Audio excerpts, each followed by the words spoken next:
Big shout out and thank you to ETL Motorsports for giving me this car for this review.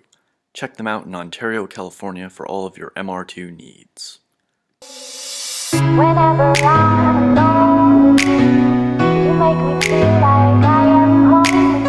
Whenever I'm alone, you make me feel like I am home.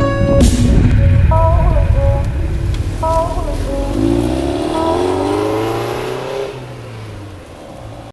Hello fellow drivers, I'm here in a 1991 Toyota MR2 Turbo and we're going to review the car. By the end of this video, I hope to answer 3 questions. 1, is the MR2 fast? 2, is it a poor man's Ferrari? And 3, is it actually a car you should buy?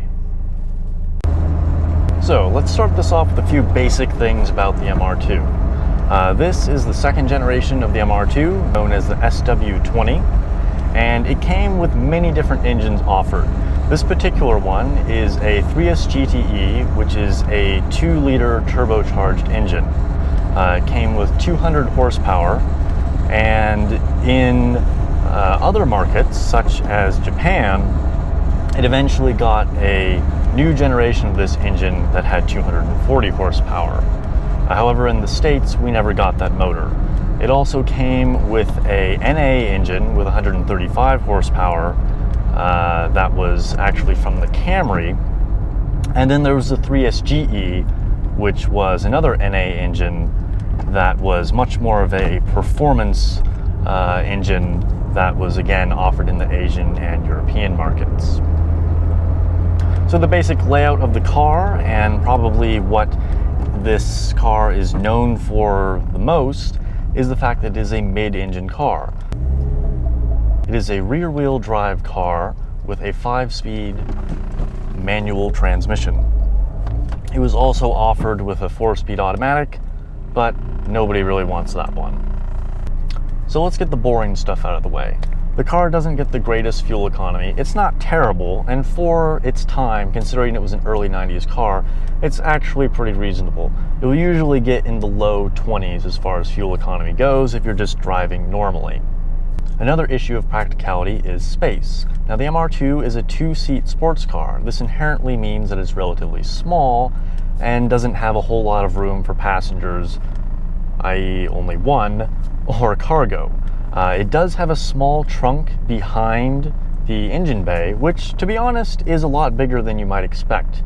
You might envision it as not being able to carry anything beyond a backpack, but you can pretty easily fit 2 pilot cases, possibly even a 3rd one, depending on the size, or several backpacks.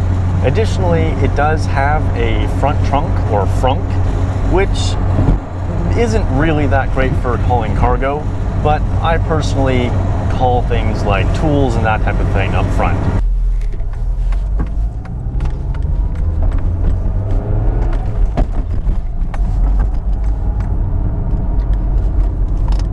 So let's talk about handling now.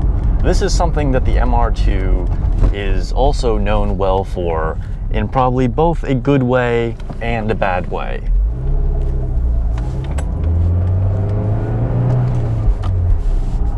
I'm going to address the infamous snap oversteer.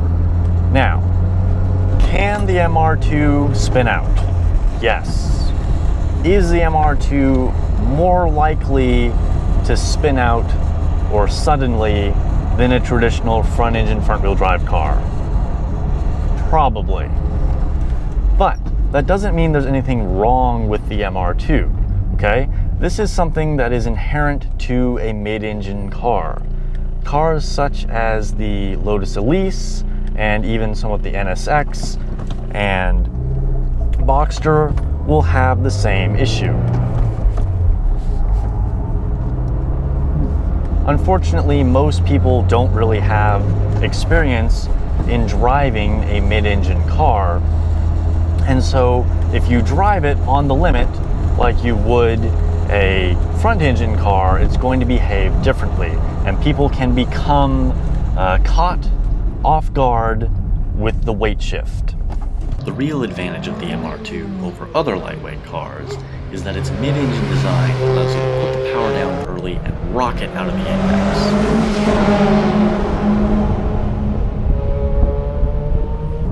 In reality, the MR2 actually has very high cornering limits and good handling characteristics. It's very sharp and responsive.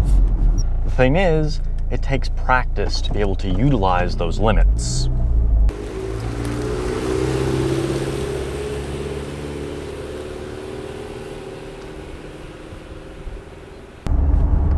So let's talk about power and speed, the exciting stuff. How fast is the MR2? Well, by modern standards, it's not exactly a lightning bolt. That being said, it's definitely not slow. As I said before, it has 200 horsepower.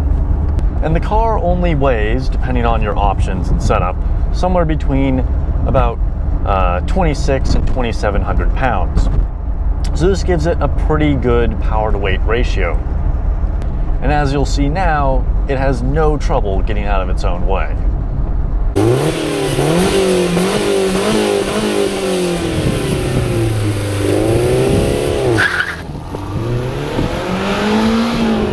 Now, the turbo engine is rather old technology. It's from the 90s, so it doesn't spool up like a newer turbo engine would. However, once it hits, it pulls pretty dang hard.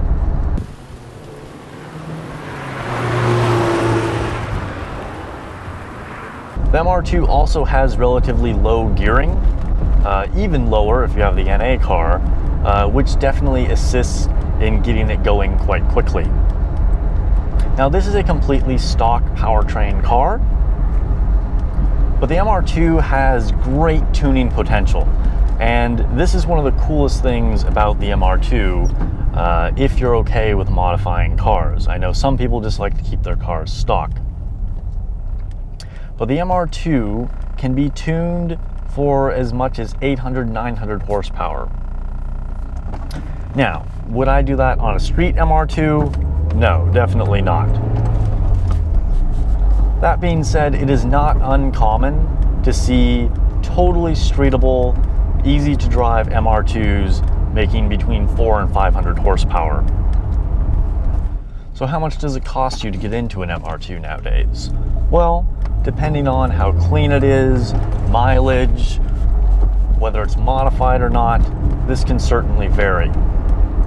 But I would say to get a reasonable turbo model, you're going to be spending somewhere between $6,000 to $10,000. If you want to get an NA, you can get them for as low as $4,000.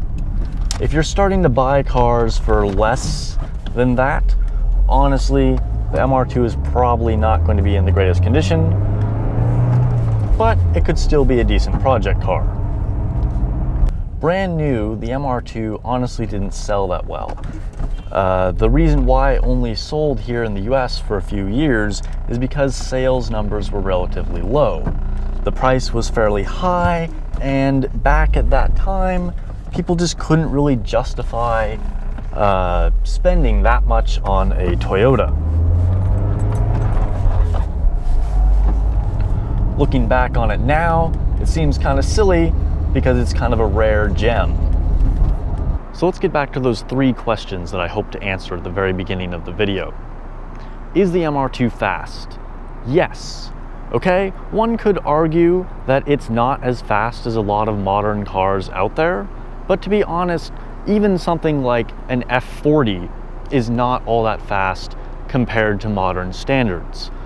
For its time, the MR2 was really quick. It actually beat many other cars, such as the Subaru STI and the Mazda FD, in drag races.